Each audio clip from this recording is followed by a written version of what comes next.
रामनाथ मंदिर के पास बहने वाली घी नदी साल के 9 महीने पानी से लबरेज रहती है। उन्हीं दिनों नदी में तैराकी करते वक्त मैं एक भयानक एहसास से गुजरी थी जिसने मेरी ज़िंदगी बदल कर रख दी थी। मेरे साथ वह दर्दनाक हादसा तब हुआ जब मैं 16 साल की थी और 11वीं कक्षा में पढ़ा करती थी। वह दिन सामान्य था। रोज़ की तरह मैं और मेरी बहन प्रीति और पापा नदी पर गए। उस दिन पानी काफ़ी ठंडा था, इसलिए पापा ने मुझे और प्रीति को कमर से ज़्यादा गहरे पानी में जाने से मना किया था और वह खुद नदी के पास स्थित रामनाथ मंदिर में दर्शन करने चले गए। मैं और प्रीति पानी में उतरी और हंसी मजाक करते हुए तैराकी करने लगी। तभी अचानक मुझे महसूस हुआ कि मेरी बहन प्रीति मुझसे दूर थोड़े गहरे पानी में जाने लगी। मैं फौरन उस पर चिल्लाई, पर वह फिर भी आगे ही और आगे गहरे पानी में जाने लगी। मैं प्रीति को पकड़ के वापस लाने उसके पीछे पीछे गहरे पानी में जाने लगी। अब पानी मेरे गले तक था। अचानक प्रीति मेरी आंखों से गायब हो चुकी थी। मुझे लगा वह डूब गई और तब खौफ के मारे मेरी विकराल चीख निकल गई। तभी अचानक प्रीति पानी से बाहर आई और मुझे देखकर हंसने लगी। मैंने पानी में ही तैरते तैरते उसे जोर का लाफा मार दिया और उसके बाद जो हुआ उस मंजर को देखकर मेरी रूह कांप गई। प्रीति मुझे घूरने लगी और प्रीति पानी में तैरते हुए पानी में ऊपर उठने लगी। वह कमर तक पानी से ऊपर उठ चुकी थी। गले तक गहरे पानी में तैरते हुए किसी इंसान का ऐसा करना नामुमकिन होता है, यह मुझे पता था।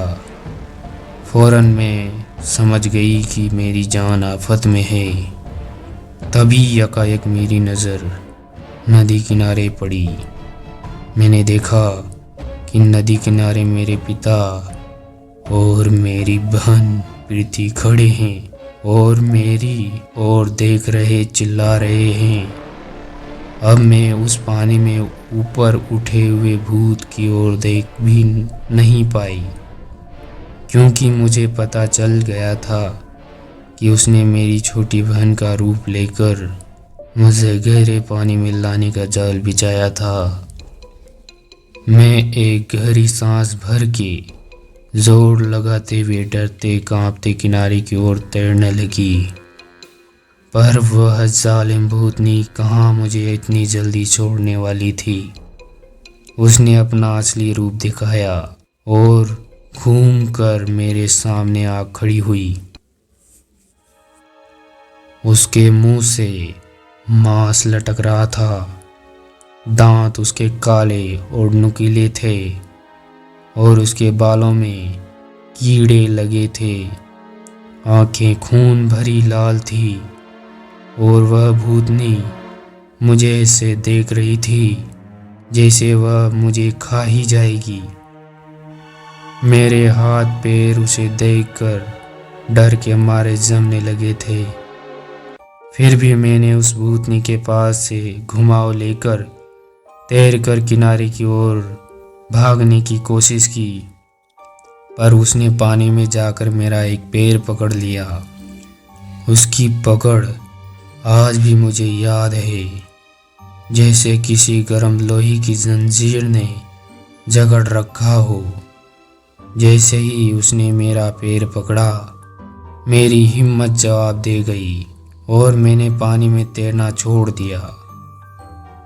आने वाली दर्दनाक मौत के लिए मैं खुद को तैयार करने लगी। 2-3 बार मैं पानी के अंदर बाहर हुई।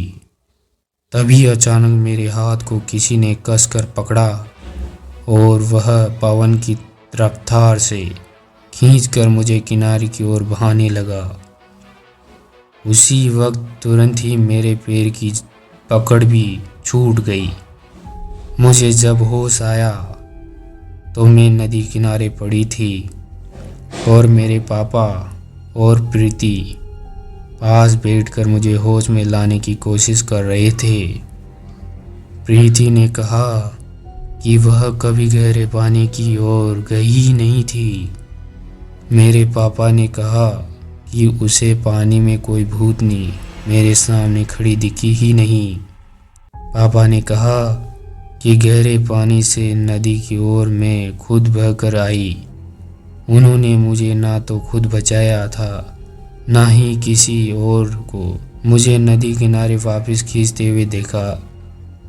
शायद उस पानी में एक बुरी शक्ति थी जो मेरा भोग लेना चाहती थी, और वहीं पर एक भली शक्ति थी जिसने मुझे उस भूतनी के चंगुल से छुड़ाकर किनारे पर ला फेंका। तो दोस्तों, आपको ये कहानी कैसी लगी? अच्छी लगी तो लाइक शेयर सब्सक्राइब ज़रूर करें। मिलते हैं नेक्स्ट वीडियो में, तब तक के लिए डरते रहिए।